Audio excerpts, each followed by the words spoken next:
ஆதி காலகட்டங்களிலிருந்து இந்த காலகட்டங்கள் வரைக்கும் உலக மக்களின் வாழ்க்கை கலாச்சாரத்தில் இந்த மது என்ற ஒரு பொருளுக்கு ஒரு மிகப்பெரிய பங்கு உண்டு. அப்படி ஒரு முழு மதுவிலக்கு என்ற ஒரு சட்டத்தை அமுலுக்கு கொண்டு வந்தால் எந்த ஒரு ஆட்சியாக இருந்தாலும் அதற்கு அடுத்து வரும் தேர்தல்களில் அவர்கள் மிகப்பெரிய தோல்வியை சந்திப்பார்கள் என்பது அனைத்து அரசியல் தலைவர்களுக்கும் நன்றாகவே தெரியும்.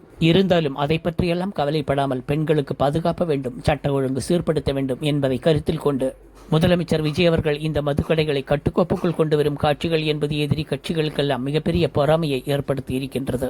முதலமைச்சர் விஜய் அவர்களுக்கு டார்ச்சர் மேல டார்ச்சர் கொடுத்து இந்த மதுவிலக்கு என்ற ஒரு விஷயத்தை அமலுக்கு கொண்டு வந்துட்டா வரும் தேர்தலில் அவருக்கு இருக்கும் சில ஓட்டு சதவிகிதத்தையும் குறைத்துவிட்டு அரசாங்கத்துக்கு வரும் வருமானத்தையும் குறைத்துவிட்டால் விஜய் அவர்கள் எடுத்து வைத்த இந்த வாக்குறுதிகளை எல்லாம் நிறைவேற்ற முடியாமல் திண்டாடி போவார் என்ற ஒரு நப்பாசை என்பது இந்த எதிரி கட்சிகளிடையே மிகப்பெரிய வன்மமாகவே இருக்கின்றது.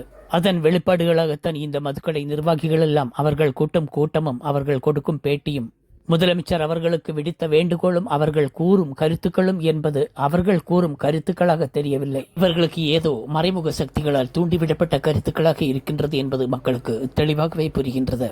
அம்மாவின் ஆட்சி காலத்தில் இந்த ஸ்டாலின் அவர்கள் இந்த மதுக்கடைகளை எல்லாம் மூட வேண்டும் என்று கூறிக்கொண்டு நடுரோட்டுக்கு வந்து இவர் போட்ட ஆட்டமும் பரதநாட்டியமும் நம் கண்களிலிருந்து இன்னும் மாய்ந்து விடுகிறதா சொல்லுங்கள். இவர் ஆட்சிக்கு வந்தபோது ஒரு கடையாவது மூடினாரா? ஒரு கடைக்கு பதிலாக 9 கடையை தெருவா திறந்து வச்சாரு. என்ன ஆண்டிக்கு ஒரு சட்டம், அரசனுக்கு ஒரு சட்டமா?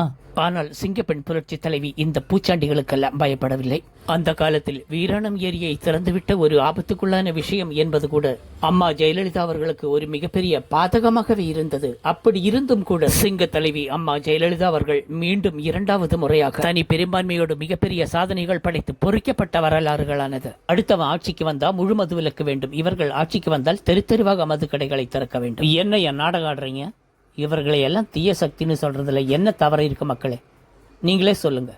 1000 பழிகள் இருந்தாலும் ஒரு ஆளுமை என்பது எப்படி இருக்க வேண்டும் என்பது சிங்கப்பெண் அம்மா ஜெயலலிதா அவர்களை பார்த்துதான் நாம் கற்றுக்கொள்ள வேண்டியிருக்கின்றது. இந்த தீய சக்திகளை எல்லாம் தலை நிமிரச் செய்யாமல் எப்படியெல்லாம் கட்டி போட்டு இவர்களை அடக்கி வைத்திருந்தார்கள் என்பது நமக்கு தெரியாத வரலாறு அல்ல. ஒரு நாட்டில் அனைவரையும் திருப்திப்படுத்திக் கொண்டு ஒரு ராஜாங்கத்தை நடத்திவிட முடியாது. இந்த இயற்கையின் அமைப்பு என்பதே நல்லது கெட்டது இரண்டும் இணைந்ததுதான். கெட்டவன் இருந்தால் தான் ஒரு நல்லவனை அடையாளம் காட்ட முடியும். கெட்டவனை அழிப்பதை விட அவனை கூண்டுக்குள் அடைத்து வைத்து அவனை சித்திரவதை செய்வதுதான் அவனுக்கு கொடுக்கப்படும் மிகப்பெரிய தண்டனையாக இருக்க வேண்டும். ஏனென்றால் இந்த நல்லாட்சியும் இந்த நல்லவர்களும் எப்படி இருக்கிறது என்று அவர்களும் பார்க்க வேண்டும். தலைவர் விஜய் அவர்களின் இந்த நல்லாட்சி என்பது ஒரு மிகப்பெரிய ராஜதந்திரத்தை கையில் எடுத்துக்கொண்டு இந்த தீய சக்திகளை எல்லாம் கட்டி போட்டு மண்டியிட வைக்க வேண்டும் என்பதுதான் என்னுடைய கருத்து. Welcome to own mind voice.